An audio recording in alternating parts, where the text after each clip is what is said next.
CMR shopping mall biggest festive ధమాకా గంట గంటకు బహుమతులు గెలుచుకోండి. నమస్తే, నేను Keshav. Welcome to Suman TV. Andhra Pradesh ఉప ముఖ్యమంత్రి జనసేన పార్టీ అధినేత పవన్ కళ్యాణ్ తమిళ రాజకీయాల్లో అరంగేట్రం చేయబోతున్నారా?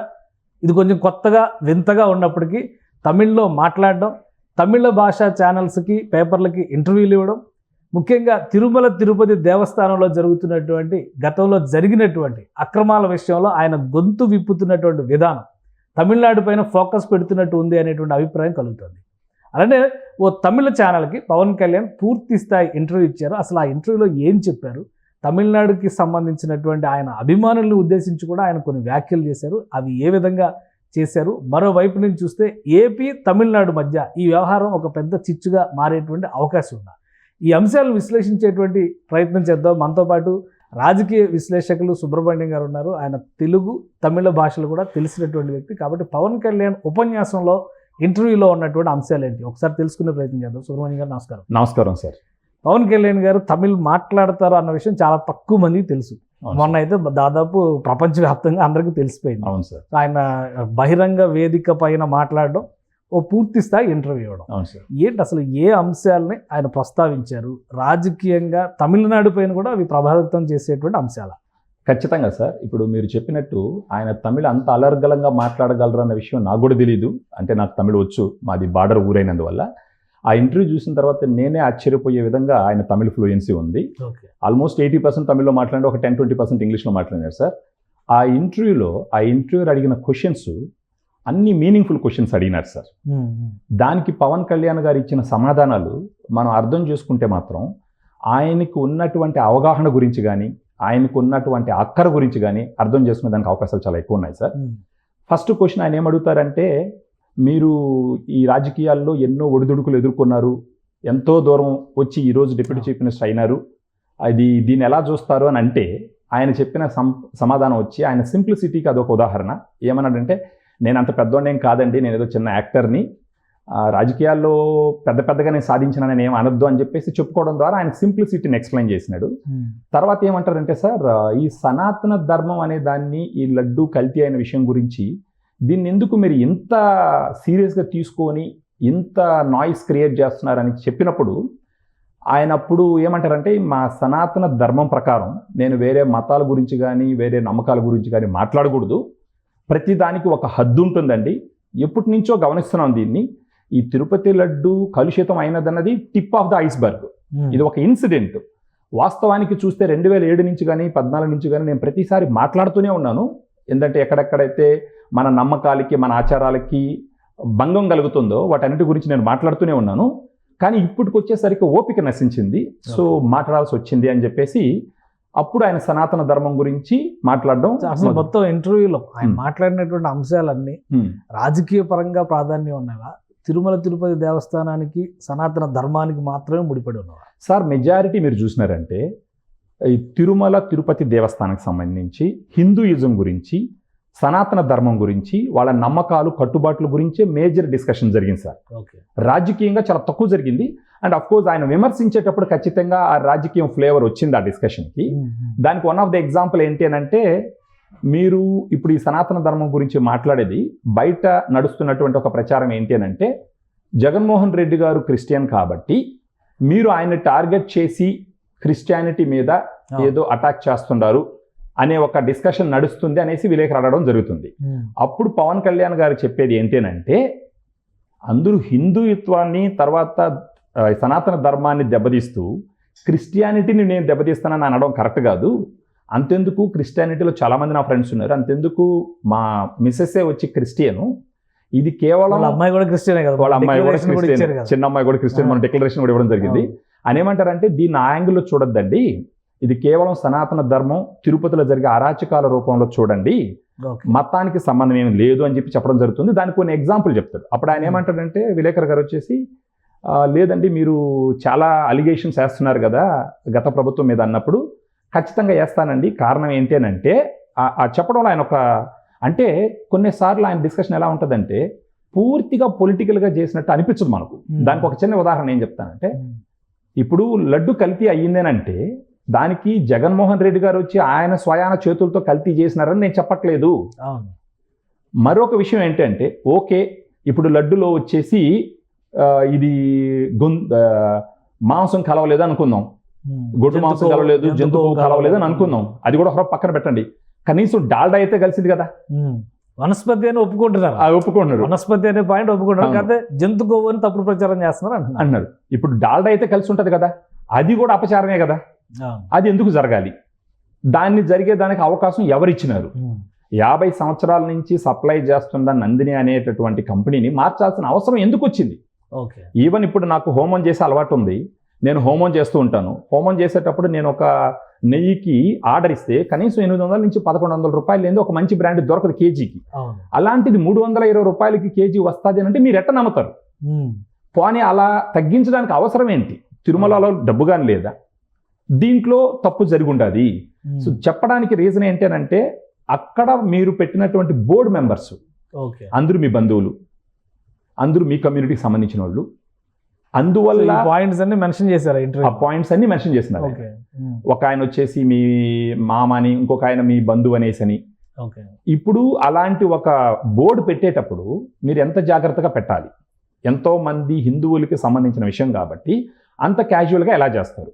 ఇప్పుడు మీరు ఒక బాధ్యత కలిగిన గత ముఖ్యమంత్రిగా ఇలా తప్పు జరిగిందని ఒక ప్రచారం వచ్చినప్పుడు మీరు చెప్పవలసిన విషయం ఏంటంటే అది ఏం జరిగిందో నాకు తెలీదు, మీరు కావాల్సి ఉంటే ఎంక్వైరీ చేయండి, తప్పు జరుగుంటే ఎక్కడ జరిగిందో తెలుసుకుందాం అనేసి మాట్లాడడం మానేసి మీరు ఎంతసేపు పట్టినా దాంట్లో అసలు తప్పే జరగలేదనేసి వాళ్ళే సర్టిఫికేట్ డిఫెండ్ చేసుకుంటున్నారు. ఇది ఎంతవరకు కరెక్ట్? ఇంకొక ఎగ్జాంపుల్ చెప్పినారు ఆయన. శ్రీవాణి ట్రస్ట్లో ఇంతకు ముందర జరిగే పూజల్లో 10,000 రూపాయలు ఒక మనిషి కలెక్ట్ చేస్తారు, మీరు ఇచ్చే రసీదేమో 500 రూపాయలకి ఇస్తారు. ఒక ఫ్యామిలీ నుంచి 10 మంది పోతే ఆ 10 మందికి 50,000 కలెక్ట్ చేసి 5,000 రూపాయలకి ఇస్తారు. ఈ డబ్బులంతా ఎక్కడికి పోయింది? అంటే తిరుపతి బాలాజీ ఏమన్నా మీకు డబ్బులు ఇచ్చేటట్టు ఒక యంత్రం అనుకుంటున్నారా? తర్వాత హుండీల్లో మన మామూలుగా తిరుమలకి వెళ్ళేటప్పుడు కానుకలు వేస్తారు కదా, అపార్ట్మెంట్లు కానీ లేదంటే ఇంకేదన్నా ఖాళీ ఆస్తి పత్రాలు కానీ వేస్తారు కదా, అలాంటివి వేసినప్పుడు ఇంతకు ముందర అంటే ఆయన చెప్పిన సారాంశం ఇవన్నీ, ఇంతకు ముందర వాటిని కూడా అమ్మే ప్రయత్నం చేశారు. టెండర్స్ ఆల్రెడీ వేలం ఆక్షన్కి పిలుస్తామని కూడా అనౌన్స్మెంట్స్ ఇచ్చారు. చివరి నిమిషంలో ఏదో కోర్టు స్టే ఆర్డర్ ఇచ్చినప్పుడు ఆగిపోయింది. అప్పుడు అందరం కలిసి నాయిస్ క్రియేట్ చేసి మీడియా వాళ్ళందరూ సహకారం వచ్చిన తర్వాత ఇప్పుడు వాటిని అమ్మకుండా ఆపినారు అని చెప్పేసి నేను చెప్తారు. అప్పుడు విలేకరు వచ్చేసి మీరు ఇప్పుడు దీని మీద కూడా విచారణ వేస్తారంటే ఖచ్చితంగా వేస్తాము అని అంటాడు ఆయన. తర్వాత ఇంకొక విషయం ఏం చెప్పినారంటే, కానీ ఒకటి తమిళనాడులో ఒక డిస్కషన్ బాగా ఉంది. ఇప్పుడు కల్తీ జరిగింది అనే దాని మీద హడావుడి నడుస్తుంది, బాగానే ఉంది. కల్తీ లడ్డు తినడం వల్ల ఎవరన్నా చనిపోయారా అని కొంతమంది ఎంపీల స్థాయి వ్యక్తులే కామెంట్స్ చేశారు. వాటికి ఏమైనా సమాధానం చెప్పారా పవన్ కళ్యాణ్? దానికి ఆయన చాలా ఫ్యూరియస్గా సమాధానం చెప్పినారండి. ఇదే మాట అన్నప్పుడు ఆయన ఏమంటే, తమిళనాడులో ఒక మాట నడుస్తుంది సార్, ఆ లడ్డు తినేసి ఎవరు చచ్చిపోలేదు కదా అనేసి. దానికి ఆయనకు ఒక్కసారిగా ఆయన ఫేస్ అంతా కలర్ మారిపోద్ది. ఆయన ఏమంటాడంటే, అప్పుడు ఒక్కసారిగా ఆయన అంతకుముందు కొంచెం జోవియల్గా మాట్లాడుతున్నటువంటి పవన్ కళ్యాణ్ గారు ఒక్కసారిగా సీరియస్ అయిపోయి, ఇది పద్ధతి కాదు, ఇదే వద్దనేది, ఇదే విధంగా వేరే మతం మీద మీరు కామెంట్స్ చేయగలరా? చేస్తే మీ ఇళ్లలోకి దూరి లాక్కొచ్చి కొడతారు. ఒక హిందూయిజం అంటే ఒక పంచింగ్ బ్యాగ్ లాగా తయారయ్యిందా? మేమంత లోకం అయిపోయినామా? మేము ఎవరు అడగం అని చెప్పేసి ప్రతి ఒక్కరు హిందూయిజం మీద అటాక్ చేస్తారు. కానీ అదే ఒక క్రిస్టియానిటీ వాళ్ళ గురించి ఇలాంటి ఒక జోకులు ఏంటి చూద్దాం, లేదా ఒక ముస్లిము ఆచారాలు బట్టి ఇలాంటి జోకులు ఏదేసినా సరే వాళ్ళు ఊరుకోరు. అంటే మెజారిటీ హిందువులు ఉన్న మేము ఊరుకోవాలి, కొంచెం మైనారిటీ ఉన్న వాళ్ళు ఊరుకోరు, వాళ్ళ మనోభావాలు గాయపడతాయి. సో ఇది ఎక్కడ న్యాయము? దీనికే నాకు ఓపిక నశించి నేను మాట్లాడడం జరిగింది అని చెప్పేసి ఆయన చెప్పడం జరిగింది. దానితో పాటు అక్కడ జరుగుతుండే అక్రమాల గురించి మాట్లాడుతూ మళ్ళీ ఇంకొక మాట అంటారు ఆయన.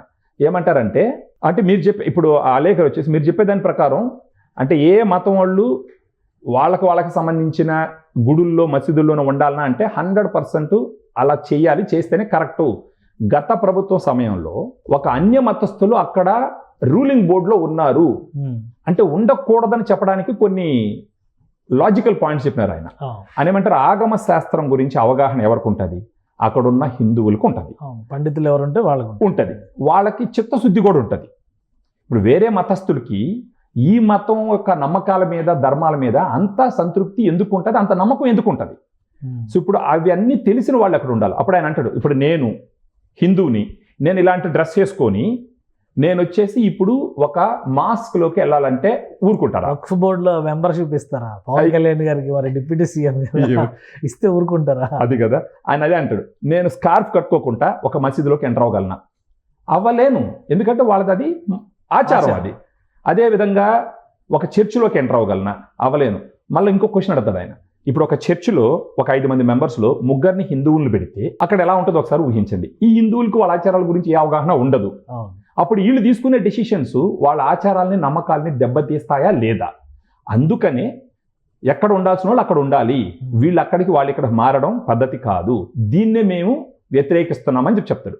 తర్వాత ఆ విలేకరు మాట్లాడుతూ, మీరు జగన్మోహన్ రెడ్డి గారు తిరుమలకు వస్తానంటే కూడా ఆయన రానికుంటా మీ ప్రభుత్వం అడ్డుపడింది, లేనిపోని సమస్యలు సృష్టిస్తున్నారు అని అన్నప్పుడు ఆయన ఇచ్చిన సమాధానం ఏంటంటే, ఎవరు ఎక్కడికన్నా పోవచ్చండి, మనం ఉండేది ప్రజాస్వామ్య ప్రభుత్వంలో, ఎందుకు కాదంటారు? అక్కడ అడిగింది ఏంటి అని అంటే, అక్కడ ఒక డిక్లరేషన్ ఉంది. ఆ డిక్లరేషన్ ఉన్నప్పుడు శ్రీమతి సోనియా గాంధీ గారే డిక్లరేషన్ ఇచ్చినారు, ఫరూక్ అబ్దుల్లా గారు డిక్లరేషన్ ఇచ్చినారు, షారుఖ్ ఖాన్ గారు కూడా డిక్లరేషన్ ఇచ్చినారు. అలాంటిది ఏపీజే అబ్దుల్ కలాం గారు కూడా ఇచ్చినారు. అలాంటిది ఈయన ఇవ్వడానికి వచ్చిన సమస్య ఏంటి? అంతెందుకు, మా చిన్నమ్మాయి తను పూర్తిగా బాప్టిస్ట్ క్రిస్టియన్, తీసుకెళ్ళినాను, డిక్లరేషన్ మీద సంతకం పెట్టింది, మైనర్ అయినందువల్ల తండ్రిగా నేను కూడా సంతకం పెట్టినాను. ఇప్పుడు ఫర్ ఎగ్జాంపుల్ గురువాయూర్ టెంపుల్లోకి బట్టలు లేకుండా వెళ్ళాలి, షర్ట్ లేకుండా వెళ్ళాలి, ఇవన్నీ వేసుకుని పోతే వాళ్ళు అలౌ చేస్తారా? చెయ్యరు. సో ఎవరి మతాల యొక్క నమ్మకాలు ప్లస్ అక్కడ ఉండే ఆచారాలు వాటిని కూడా పర్ఫెక్ట్గా చెప్పినారు. ఆచారాలు కూడా ఫాలో అవ్వాలి, నచ్చినా నచ్చకపోయినా. నేను ఫాలో అవ్వను అనేసానంటే కుదరదు అన్నప్పుడు ఆ విలేకరు ఉండేసి, ఇంతకు ముందర జగన్మోహన్ రెడ్డి గారు ఎన్నోసార్లు ఆ టెంపుల్ని దర్శించినారు, అప్పుడు మీరేం అడగలేదు కదా అని అడుగుతారు.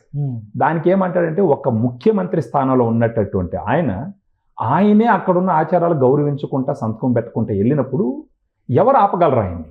కానీ మేమందరం వాయిస్ అవుట్ చేస్తున్నాం, మేమందరం మాట్లాడుతున్నాం, కానీ ఎవరు ఆపగలరు ఆయన్ని? సో ఆయన ఫాలో అవ్వాలి, ఆయన ఫాలో అవ్వలేదు, ఇప్పుడు మేము ఫాలో అవుతున్నాం, ఇక మీదట కూడా ఎవరిని అలా వచ్చేదానికి కరెక్ట్ కాదని చెప్తున్నాం అని చెప్పేసి ఆయన చెప్పడం. సో ఇంకోటి ఇంటర్వ్యూలో కేజే యేసుదాస్ గారు పాటల గురించి కూడా డిస్కషన్ జరిగింది, కరెక్ట్, సోషల్ మీడియాలో కూడా వస్తుంది. అంటే అక్కడ విలేకర్ గారు చాలా తెలివిగా క్వశ్చన్ అడిగినారు. ఇన్ఫాక్ట్ పవన్ కళ్యాణ్ గారికి ఒక ఛాలెంజింగ్ క్వశ్చన్ అది. ఆయన ఏం చెప్పినారంటే, ఇప్పుడు యేసుదాస్ గారు ఆయన వచ్చేసి భయంకరమైన హిందూ భక్తుడు, బై బర్త్ ఆయన క్రిస్టియన్, దీన్ని మీరు ఎలాగో చూస్తారు? ఆయన జీవితకాల కోరిక కదా గురువాయూర్ టెంపుల్లో పాట పాడాలి అని, చాలా కాలం యాక్సెప్ట్ చేయలే, వేరే అన్య మతస్థుడని, తర్వాత అవకాశం దక్కింది. సో ఏం చెప్పారు పవన్ కళ్యాణ్? అప్పుడు ఆయన ఏమన్నారంటే, మీరు తప్పుగా ఇంటర్ప్రిట్ చేస్తున్నారండి, నేను మతం గురించి మాట్లాడట్లేదు, ఆచారాలు అలవాట్లను గౌరవించమని మాట్లాడుతున్నాను. ఇప్పుడు ఫర్ ఎగ్జాంపుల్ జేసుదాస్ గారైనా సరే రేపు ఇక్కడికి వచ్చినప్పుడు ఖచ్చితంగా అక్కడున్న ఆచారాలను గౌరవించాలనే చెప్తున్నాం. ఖచ్చితంగా ఫుల్ రెస్పెక్ట్ ఆయనకి, ఆయన చాలా హిందూ నమ్మకంలో ఉన్నతనట్టు ఆయన, దానికేం ప్రాబ్లం లేదు. మేమేమంటామంటే, మా పూజ గదిలోకి వచ్చేటప్పుడు మీరు రండి, కానీ మా పూజ గదిలో ఉండే ఆచారాలని అలవాట్లని మా ఒక సెంటిమెంట్స్ని విధానాలని మీరు గౌరవించండి అని చెప్తున్నాం. అంటే మేము మీ పూజ గదిలోకి వస్తాము, మా ఇష్టం వచ్చినట్టు చేస్తాము అంటే కుదరదు. హిందూయిజం అనేది ఒక పంచింగ్ బ్యాగ్ లాగా తయారైంది అందరికీ, అలా చేస్తే ఊరుకోమని. మీకు అసలు మొత్తం ఇంటర్వ్యూ చూసినాక పవన్ కళ్యాణ్ ఎక్స్ట్రీమ్ హిందూయిజంలోకి వెళ్తున్నారని అనిపించిందా, లేదంటే ఆయన చేసేటువంటి వాదనలో రేషనాలిటీ ఉందా? అంటే సార్, ఇప్పుడు ఏం చెప్పిన దాంట్లో మనం కూడా ఒకటి గమనించాలి సార్. ఏంటంటే, మనం ఆల్రెడీ మాట్లాడుకున్నాము, మన దేశంలో సెక్యులరిజం అనేసి కేవలం హిందూ టెంపుల్స్, హిందూ సాంప్రదాయాలు, హిందూ నమ్మకాలకు వచ్చినప్పుడే సెక్యులరిజం అనే మాట వాడుతున్నారు అందరూ. ఆయన అలా చేయొద్దు, మా గుడుల దగ్గర మీ సెక్యులరిజం గురించి మాట్లాడద్దు, అదే ఉద్యోగాల గురించి మాట్లాడండి, లేదా ఒక ప్రైవేట్ ఉద్యోగాల్లో లేదా ఒక డెవలప్మెంట్ గురించి వచ్చినప్పుడు మీరు ఒకరికే చేసుకుంటున్నారు, వేరే వాళ్ళకి చేయట్లేదు, సెక్యులరిజం ఎక్కడ అని చెప్పేసి అక్కడ మాట్లాడండి, మా గుడుల్లోకి వచ్చి సెక్యులరిజం మాట్లాడద్దు అని చాలా క్లియర్గా చెప్పినారు. నాకు అర్థమైంది ఏంటంటే సార్, ఆయన ఇంటర్వ్యూలో అంటే ఆయన చెప్పినట్టు హిందూయిజం అనేది ప్రతి ఒక్కరికి ఒక పంచింగ్ బ్యాగ్ లాగా తయారైంది, ఎవరైనా ఏ కామెంట్ అయినా చేసి ఇచ్చు, ఎలాంటి ఇష్యూ లేకుండా వెళ్ళిపోవచ్చు. ఫర్ ఎగ్జాంపుల్ మీరు చూసినారంటే ప్రకాష్ రాజ్ గారు ఎప్పుడు ఏం జరిగినా అంటే అవతల వాళ్ళు మాట్లాడిన దాంట్లో అర్థం గ్రహించుకుంటానే ఫస్ట్ ఆయన డైలాగ్ వేసేస్తారు. జస్ట్ ఆస్కింగ్ కదా, ఆయనకి సంబంధం ఉండే లేకపోయినా అడిగేవాడికి బాధ్యత కూడా ఉండాలంటే కొద్దిగా కష్టంగా ఉంటుంది. ఇప్పుడు ఫర్ ఎగ్జాంపుల్ మీరు ఇంతకు ముందు ఇంటర్వ్యూలో చూసినప్పుడు నరేంద్ర మోడీ గారికి సంబంధించి కామెంట్స్ చేసినప్పుడు దాన్ని ఎలా చూడొచ్చు అంటే బహుశా ఆ నాయకుడు ఈయనకి నచ్చలేదేమో చేసినాడని కూడా అనుకోవచ్చు.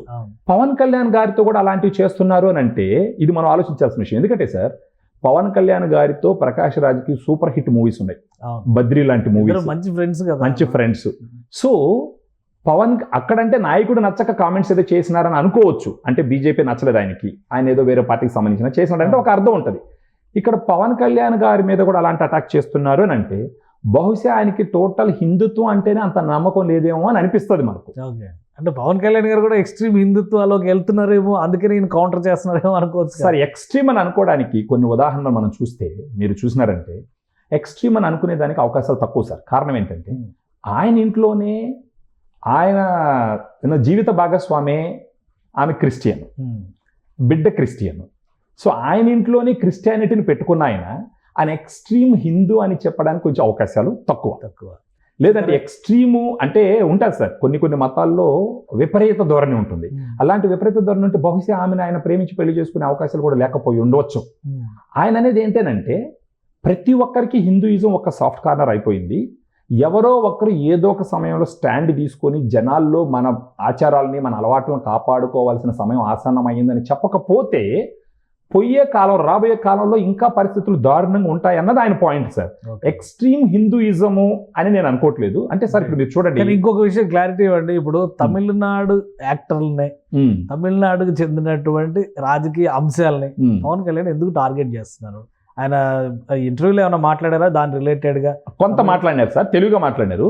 ఇక్కడ ఆయన టార్గెట్ చేస్తున్నారు అనే దానికన్నా కూడా తమిళోళ్ళే ఆయన లాక్కున్నారు సార్ లోపలికి. అంతేనా? అంతే సార్, డౌటే లేదు. ఎందుకంటే ఆయన తిరుపతిలో మాట్లాడినారు. తమిళనాడుకు సంబంధించిన ఒక డిప్యూటీ చీఫ్ మినిస్టర్ గారి ఇంతకు ముందర చేసినటువంటి కామెంట్స్ గురించి ఒక కామెంట్ చేసినారు. ఆయన డిప్యూటీ చీఫ్ మినిస్టర్ కాకముందర చేసిన కామెంట్స్ గురించి ఇప్పుడు డిప్యూటీ వర్సెస్ డిప్యూటీ అంటారు నేషనల్. అలాగే అయింది సార్ ఇప్పుడు పరిస్థితి. ఆయన ఏమంటారంటే దీన్ని ఒక డెంగ్యూతో పోలుస్తారు, వైరస్తో పోలుస్తారు, ఇది పద్ధతి కాదు అనేసి ఆయన ఒక హిందుత్వ ధోరణిలో మా మీద అటాక్ చేస్తున్నారనే బాధతో ఆయన చెప్పి ఉండవచ్చు. తర్వాత అది పొలిటికల్ టర్న్ తీసుకునింది సార్. అలా జరిగిన తర్వాత ఏమైందంటే ఆ టీవీకి సంబంధించిన విలేకర్ గారు ఈయనతో ఇంటర్వ్యూ చేయడం జరిగింది. ఆయన అంటే ఈయన అన్నప్పుడు ఆయన కామ్ ఉన్నట్టు ఏమో ఉండదు, ఆయన ఉండేసి వెయిట్ అండ్ సీ అన్నారు. ఆయన ఇంటర్వ్యూలో అంత ఫ్లూయెంట్ గా తమిళ్ మాట్లాడడానికి తమిళనాడుతో కానీ చెన్నైతో కానీ ఆయనకున్న అనుబంధం ఏంటి, దాని గురించి ఏమైనా మాట్లాడినారు సార్. ఆయన అంటారు, అంటే ఆ విలేకరు ఆశ్చర్యపోయినారు. ఆయన ఒక మాట అంటాడు, సార్ మీతో ఇంటర్వ్యూ అనగానే నేను ఇంగ్లీష్లో ప్రిపేర్ అయ్యి వచ్చిన అన్ని క్వశ్చన్స్, అంటే మీకు తమిళ ఇంత అవగాహన ఉండదనేసి అని, కానీ ఇక్కడికి వచ్చేసరికి నేను క్లీన్ బౌల్డ్ చేసినారు సార్, మీరు ఇంత ఫ్లూయెంట్గా తమిళ్ మాట్లాడుతున్నారు అన్నప్పుడు పవన్ కళ్యాణ్ గారు ఏం చెప్పారంటే, నేను పుట్టి పెరిగిందంతా నెల్లూరు అండి, నెల్లూరులో, తర్వాత మా అన్నోళ్ళందరూ సినిమా ఇండస్ట్రీ ఇక్కడే ఉండింది, నేను చదివింది కూడా ఇక్కడే చదివినాను. అప్పుడు అంటే తమిళనాడుతో ఆయనకున్న ప్రత్యేకించి చెన్నైతో అనుకున్న అనుబంధం గురించి మాట్లాడితే ఏం మాట్లాడంటే సార్, ఆయన ఏం చెప్తారంటే ఎంజీఆర్ గారి జీవిత చరిత్ర గురించి చాలా కూలంకుషంగా ఆయన అధ్యయనం చేసి ఉన్నాడు సార్. ఓకే, అంటే ఆయన పడ్డ కష్టాలన్నీ ఆయన అధ్యయనం చేస్తున్నారు. తర్వాత జయలలిత గారి జీవితం గురించి కూడా ఆయనకి పూర్తి అవగాహన ఉంది. ఫర్ ఎగ్జాంపుల్ ఏం చెప్తారంటే, జయలలిత గారిని అంతకుముందు అసెంబ్లీలో అవమానించిన రోజు ఆయన అక్కడే తమిళనాడులోనే చెన్నైలోనే ఉండాను, ఆ రోజు మేమందరం బాధపడ్డామని చెప్పేసి చెప్పడం జరుగుతుంది. చిన్నప్పుడు ఆయన మార్షల్ ఆర్ట్ నేర్చుకునేది కూడా మహాలక్ష్మి టెంపుల్ దగ్గర శ్రీహాన్ హుస్సేన్ అనే మాస్టర్ దగ్గరికి వెళ్ళి నేను కరాటే నేర్చుకున్నప్పుడు ఈయన ఏమంటాడంటే, అవునా మీరు ఇక్కడే నేర్చుకున్నారంటే, అవును నేర్చుకున్నాను, అన్నానగర్లో కంప్యూటర్ కోర్స్ ఒకటి డిప్లొమా కూడా చదివినాను నేను, నాకు చెన్నై సిటీతో కానీ ఈ తమిళనాడుతో కానీ అనుబంధం బాగానే ఉంది నాకు, అంటే చిన్నప్పుడు ఇక్కడ కొంచెం పెరిగినాం కాబట్టి, అన్న ఇక్కడే ఉన్నారు కాబట్టి అన్నగారు ఇక్కడే ఉన్నారు పెరిగినామని చెప్పేసి చెప్పడం జరుగుతుంది. అప్పుడు వాళ్ళు ఇంకొక పొలిటికల్గా ఆయన్ని కొంచెం లాగడానికి ఒక క్వశ్చన్ అడుగుతారు సార్, ఏమని, ఇప్పుడు మీలాగే సినిమా గ్లామర్తో అయితే ఈ స్టేట్మెంట్ సార్ పవర్ఫుల్ స్టేట్మెంటు, అంటే నాకు అక్కడ అనిపించింది అనమాట, ఈయన రాజకీయాలకు అతీతంగా మాట్లాడుతున్నాడేమో అనేసి. అఫ్కోర్స్ రాజకీయం ఉంటుంది. ఇప్పుడు మీలాగే ఇక్కడ ఒక సూపర్ స్టార్ విజయ్ దళపతి పార్టీ పెట్టినారు, ఆయన రాజకీయంలోకి వస్తున్నారు, ఆయనకి మీరు ఇచ్చే సలహా ఏంటి అని అన్నప్పుడు, సలహా ఇచ్చే అంత మాత్రం నేను కాదు సార్, కానీ నేనేం పాటించినాను అనేది మీకు చెప్తాను అని చెప్పేసి ఒక స్టేట్మెంట్ చెప్తారు సార్, పవర్ఫుల్ స్టేట్మెంట్ అది. అని ఏమంటాడంటే, రాజకీయంలోకి వచ్చేటప్పుడు ఏదో అయిపోవాలా అనే ఆలోచనతో వస్తే మాత్రం నష్టం జరుగుతుంది, చిత్తశుద్ధి ఉండదు, ఏదో స్వార్థం ఉంటుంది. నేనేదో చెయ్యాలి ప్రజలకి అనే ఆలోచనతో వస్తే మాత్రం ఖచ్చితంగా సక్సెస్ అవుతారని చెప్పాను. ఇది చాలా పవర్ఫుల్ స్టేట్మెంట్ సార్. ఓకే. అంతే ఇప్పుడు రాజకీయంలో రంగం ఫర్ ఎగ్జాంపుల్ గ్రామ స్థాయిలో తీసుకున్నా కానీ నేను ప్రెసిడెంట్ అయిపోవాలా, తర్వాత జడ్పీటీసీ అయిపోవాలా, పదవి లేకుండా రాజకీయం ఏంటి? అదే కదా ఇప్పటివరకు పవన్ కళ్యాణ్ 10 ఏళ్ళైనా పదవి రాలేదు నీకని చెప్పి విమర్శించారు కదా. సో పదవి ఉంటేనే రాజకీయం ఇప్పుడు ఉన్న వాళ్ళకి. అవును సార్. బట్ పవన్ కళ్యాణ్ దృష్టిలో అది కాదు. ఆయన దృష్టిలో అది కాదు. ఆయన ఏమంటారంటే ఏదో చెయ్యాలా అని రాజకీయంలోకి వస్తే ఎవరైనా సక్సెస్ అవుతారు, ఏదో అయిపోవాలని రాజకీయంలోకి వస్తే మాత్రం కొంచెం హార్డ్షిప్స్ ఎదుర్కోవాల్సి వస్తుంది అని చెప్పేసి చెప్పడం. తర్వాత ఆయన కొన్ని ట్వీట్స్ చేశారు కదా ఎంజీఆర్ గురించి, జయలలిత గారి గురించి, వాటికి కూడా జస్ట్ ఆస్కింగ్ అని కౌంటర్ ఇచ్చారు. సడన్ గా ఈ ప్రేమ ఏంటి అని ప్రకాష్ రాజ్ గారు పవన్ కళ్యాణ్ ప్రశ్నించారు. సో వాటికి సంబంధించి అంటే మీరు ఆ ఇంటర్వ్యూ చూసినప్పుడు కానీ ఆ ఇంటర్వ్యూలో ఆయన చేసిన అనాలిసిస్ని బట్టి తమిళ రాజకీయాలపైన కూడా పవన్ కళ్యాణ్ గారికి సమగ్రమైనటువంటి అవగాహన ఉంది అనుకోవచ్చా? నాకు తెలిసి సార్ తిరుపతిలో ఆయన చేసిన కామెంట్స్ ముందర వరకు ఆలోచన అతనికి ఉందో లేదో నాకు తెలియదు సార్. కానీ తిరుపతిలో ఆయన చేసిన కామెంట్స్ తర్వాత తమిళనాడు నుంచి వచ్చిన రెస్పాన్స్ కొన్ని ఎగ్జాంపుల్స్ చూస్తే అక్కడ డిప్యూటీ సీఎం గారు వెయిట్ అండ్ సీ అని అనడం, అంత రెక్లెస్గా అంత అరగంటగా మాట అనడం బహుశా అతన్ని ప్రేరేపించుంటుంది. తర్వాత అక్కడ వచ్చేసి లడ్డు తిని ఎవరు చచ్చిపోయినారు ఇవన్నీ అడిగిన తర్వాత బహుశా పవన్ కళ్యాణ్ గారికి అందులో ప్రత్యేకించి ఈ తమిళ్ ఛానల్లో వచ్చి ఇంటర్వ్యూ చేసిన తర్వాత ఆయనకి అనిపించుండొచ్చు, so we have to give our mark in Tamil politics అని అనిపించుండొచ్చు. సో దిగి అలా మాట్లాడడం జరిగింది సార్. సో తమిళనాడు వెళ్ళి తమిళ్లో మాట్లాడేస్తున్నారు, ఇక్కడ తెలుగు తర్వాత హిందీ ఇంగ్లీష్ కూడా ఆయన ఫ్లూయెంట్ గా మాట్లాడతారు. మామూలుగా అయితే కొంతమంది అసలు ప్రెస్ ముందరకు రావడానికి ఇష్టపడని రాజకీయ నాయకుల టైంలో పవన్ కళ్యాణ్ గారు అక్కడికి ఎంటర్ అవడం వలన పొలిటికల్ గా ఏమైనా ఈక్వేషన్స్ మారుతాయని అనిపిస్తుందా మీకు? నాకు తెలిసి సార్ అంటే ఆయన అలయన్స్ బీజేపీలో ఉన్నారు ఇప్పుడు. అవును, ఎన్డీఏలో ఉన్నారు. సో ఎన్డీఏలో ఉన్నప్పుడు ఏంటంటే అఫ్కోర్స్ ఆయన ఏంటంటే హిందుత్వాన్ని నమ్మే వ్యక్తి, ఇతర మతాలు గౌరవించే వ్యక్తి. అంతో ఎంతో పొలిటికల్ గా వీళ్ళకి మంచి జరుగుతుంది సార్. ఆయన ఉద్దేశం అది అయ్యి ఉండకపోవచ్చు. 26 లో తమిళనాడు అసెంబ్లీ ఎలక్షన్స్ ఉన్నాయి. అవును, పవన్ కళ్యాణ్ ఇంపాక్ట్ ఉంటుందంటారా? ఖచ్చితంగా ఉంటుంది సార్. ఎందుకంటే మీరు తమిళనాడులో చెన్నై సిటీలో చూస్తే ఆల్మోస్ట్ 15-16 కాన్స్టిట్యుయెన్సీస్ ఎన్నో చెప్తారు సార్, ఎగ్జాక్ట్ నెంబర్ తెలీదు, అందరూ తెలుగు వాళ్ళే, అక్కడ పుట్టి పెరిగిన తెలుగోళ్ళు. పవన్ కళ్యాణ్ గారి నిజాయితీ గురించి అంతో ఇంత అవగాహన ఉన్నటువంటి మనుషులు. ఎందుకంటే ఎవరు కూడా రాజకీయంలోకి వచ్చి సంపాదించిన వాళ్ళు చూసినా కానీ ఈయన సంపాదించి తీసుకొచ్చి రాజకీయంలో పెట్టిన వ్యక్తిని ఇతను ఒక్కనే చూసుంటాం బహుశా. అప్పుడు ఎవరు ఈ జనరేషన్ లో ఆయన సంపాదించి తీసుకొచ్చి పెట్టిన వాళ్ళు ఇతను ఒక్కరినే చూసుంటాం. ఇప్పుడు ఎవరండి అందరూ పాలిటిక్స్ లోకి వచ్చిన తర్వాత వెనకాల వేసుకునే వాళ్ళు ఉండాలి కానీ ఇలాంటి వాళ్ళు లేరు. సో ఆ ఇమేజ్ ఆయనకు ఉపయోగపడుతుంది, హీరోగా ఆయనకున్న ఇమేజ్ ఖచ్చితంగా ఉపయోగపడుతుంది. ఇప్పుడు ఎన్డీఏలో భాగస్వామి అయినందుకు అఫ్కోర్స్ చంద్రబాబు నాయుడు గారు, మోడీ గారు వీళ్ళందరూ ఇది కూడా ఆయనకి యాడ్ అయ్యి ఖచ్చితంగా అంతో ఇంతో తమిళనాడులో ఇన్ఫ్లుయెన్స్ చేసే దిశగా ప్రస్తుతం జరుగుతున్నటువంటి కార్యక్రమాలు. తమిళనాడు ఎలక్షన్స్ మంచి చెట్టినాడు చికెన్ మసాలా కనిపిస్తుంది, భయంకరంగా ఉంటుంది సార్. ఖచ్చితంగా అంటే మనం అది మన పొరుగు రాష్ట్రం కాబట్టి మనకు కూడా ఇంట్రెస్ట్ ఉంటుంది, మనకు కూడా ఇంట్రెస్ట్ ఉంటుంది. అందులో మన హీరో కాబట్టి పవన్ కళ్యాణ్ గారు ఇక్కడి నుంచి పోయిన ఆయన కాబట్టి ఇది ఎలా జరుగుతుంది, ఏం జరుగుతుంది, ఈయన ఇన్ఫ్లుయెన్స్ అక్కడ కూడా ఉంటుందా లేదా అనేసి మనకు కూడా కొంచెం క్యూరియాసిటీ ఉంటుంది. సో ఖచ్చితంగా మనం ఎదురు చూడొచ్చు సార్, వెయిట్ చేయొచ్చు యాక్చువల్గా. థ్యాంక్ యూ సుబ్రహ్మణ్యం గారు విశ్లేషణ అందించినందుకు. ఇది సుబ్రహ్మణ్యం గారు తమిళ్లో పవన్ కళ్యాణ్ ఇచ్చినటువంటి ఇంటర్వ్యూకి అనువాద సారాంశాన్ని వివరించేటువంటి ప్రయత్నం చేశారు. పవన్ కళ్యాణ్ ఇచ్చినటువంటి స్టేట్మెంట్స్ ఖచ్చితంగా కొన్ని పంచ్ డైలాగ్స్ కూడా అందులో ఉన్నాయి.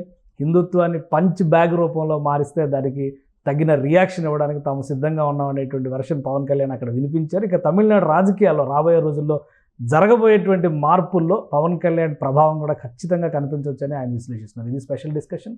Keep watching. సుమన్ టీవీలో మీ పర్సనల్ అండ్ బిజినెస్ ప్రమోషన్స్ కోసం కింది నెంబర్కి కాంటాక్ట్ చేయండి.